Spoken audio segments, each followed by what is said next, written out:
By the evening on the second day of pedaling 80 miles over a relatively flat, uneventful gravel trail that followed the Potomac River, I slowly began to realize what this ride was really about. As much as I hoped it would be some epic off-road journey through the wilderness, it wasn't. It really wasn't. And simply was never meant to be that kind of trip. Instead, it was a chance to reconnect with my buddies Pat and Ben, over the 350 miles from Washington D.C. to Pittsburgh, Pennsylvania. Starting out from Ben's house in Alexandria, we strapped all our gear onto the bikes and their backs, against my advice, and pedaled off to Pittsburgh on Friday morning. Scratch that. It was more like Friday afternoon by the time we got all ready. And by we, I really do just mean Ben. 2 miles in. Take note of how many times you see Ben fiddle with his bike. See, these are my friends Pat and Ben, and for 4 years, I'd see these guys nearly every day, either in the lacrosse field or driving down to tournaments in Maryland. Well, mostly just hanging out. Like all college-age kids, we take these experiences for granted, and we assume these good times will just last forever, right? In reality, we graduate, move to different parts of the country, and, well, it would take me a decade to get back together with these guys. And that's the reason why we chose to ride this 350-mile bike ride all the way to Pittsburgh, Pennsylvania on the C&O and Gap trails.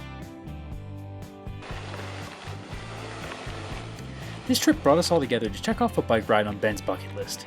See, I was living in North Carolina at the time, making this a realistic option to join. And, well, I'm not going to turn down the chance to pedal my bike for 4 days straight. Pat, on the other hand, with 2 marathons under his belt and next to 0 long-distance biking experience, joined the trip with 0 hesitations, and we were able to get the gang back together. Plus, we'd be ending in Pat's hometown of Pittsburgh, and any chance he can show off that city, he will. The C&O Canal section of the trail runs from D.C. to Cumberland, Maryland. It is a cinder gravel trail that's, well, mostly smooth, except for the horrible bumps. Manic fiddling number 5. Following alongside the Potomac, you pass through the history of this country. One where the towns relied heavily on the proximity of a navigable river, or in this case a canal, to ferry goods inland from the port cities. These small towns, once wealthy from extraction industries like coal, are a shell of themselves now, and depend mostly on the weekend tourism from the nearby cities.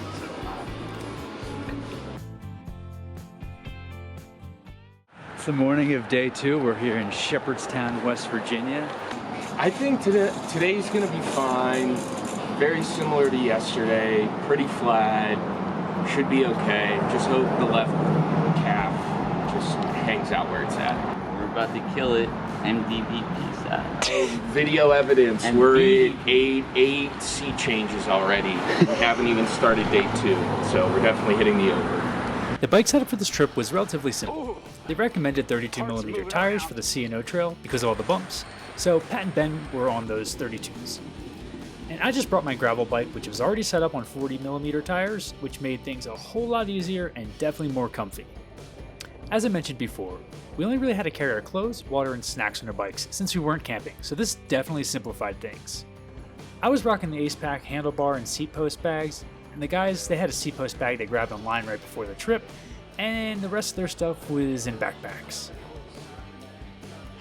It only took a few dozen miles for my pre-ride advice to finally kick in when they realized how much that sucks. Any weight on your back for a long period of time really, really sucks on a bike.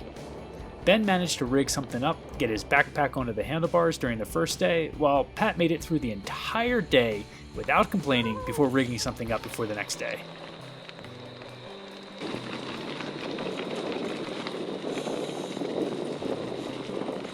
Each day ended the same way, in that we'd pull into town just after the sunset with enough darkness that we would need a headlamp. Some days these wasn't an issue. Oh shit, it's bumpy. Oh boy. While the third night's darkness hit a sewer grate that Pat ran right over, and that ripped the tire right off the rim. Luckily, the wheel was okay, and it really ended up being the only mechanical issue on the trip. Mind you, we weren't ending each day in the dark because we rode from sunup to sundown. Rather, it was by design, I guess. Pat and Ben really wanted to sleep in, have these slow mornings, and then we could get into town at the end of the day, eat, and go right to bed. Personally, I like to get up early as possible, knock out all the miles that we can, and then enjoy a nice beer at the end of the day, calm and relaxed, not rushing. Well, to each their own. Yesterday felt good. What do you think, Bert? I believe Ben is speaking for himself as far as yesterday goes. Left knee was having some trouble. Compensating for that, back my right knee started to hurt a little bit, but toes weren't numb the entire time. Made it. So, weather's looking okay. Maybe a little drizzle here in the morning, but should be alright. So, now it's just getting to Cumberland, and then it's just getting to that divide. Might be a little cold.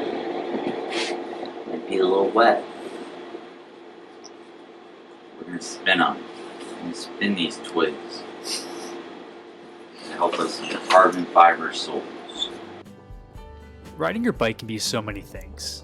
You can go out for a leisurely ride to a coffee shop, or a hard hour pedaling around your park or local trail, or spend the entire morning riding the county roads before lunch and knock out a ton of miles. But in the back of your head, you always know how long you need to be out there for, or how many miles you have to go. And that was just not the case for this trip. Sure, we sort of knew how far we needed to go every day, but you end up measuring the day in hours on the bike, not in miles. We knew, on average, with all the stops, the detours, the breaks, the fiddling with the bikes, how many hours it would take us to get from point A to point B, which is such a different metric and mindset that you need to be in. Sure, we could have pedaled faster, but then what? We would have been done faster, sitting around? I mean, that's just not the point of being on a bike trip.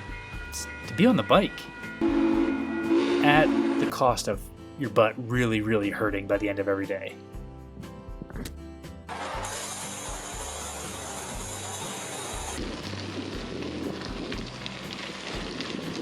I will admit, the climb out of Cumberland was pretty rad. Getting to head into the mountains with the foliage still popping and the train tracks right on your side with the big train coming down, I mean, that's hard to beat. Plus, getting to pass through all those old tunnels, it really felt special and magical, like you were in the Lord of the Rings.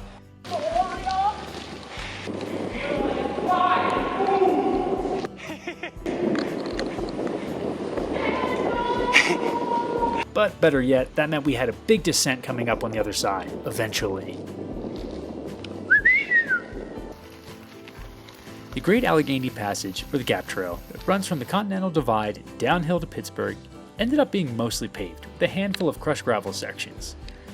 And this trail was nearly the complete opposite of the previous days on the C&O Trail.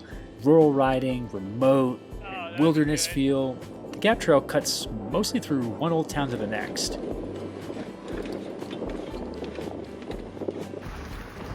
As for food on this trip, we generally just snacked a lot on the bikes, and really only getting to eat out once a day.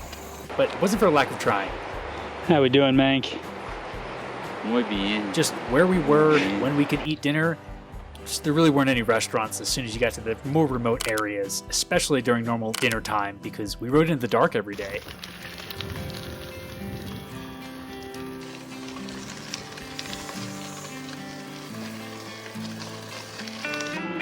Was this an easy bike trip? I mean, technically yes. It was mostly flat or gradually climbing the entire way to Cumberland, and mostly downhill after that. And the trails were really smooth, with the exception of the first few miles leaving D.C. But was it painful? Oh yeah, definitely. Being in the saddle for 8 hours a day for 4 days straight is no easy task. I don't care how good of shape you're in. Even though we weren't camping, our bikes weighed at least 20 to 30 pounds more with all the extra gear, clothes, food, and water, you name it. Each of us found out the hard way that bike fitment needed to be perfect, or you would inevitably find something irritated by the end of the day. For me, it was my Achilles due to some stupid cleat positioning. For Pat, it was his knee from also a cleat issue, and, well, as you saw, Ben struggled with his seat height almost the entire ride.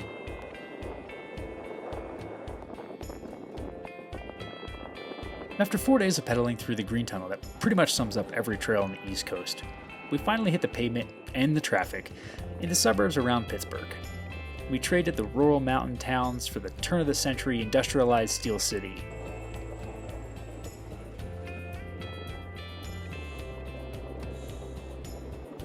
Along the way, Pat regaled us of stories from growing up around the city, birthday parties at amusement parks, and of course, all of his favorite bridges. There are so many bridges in Pittsburgh.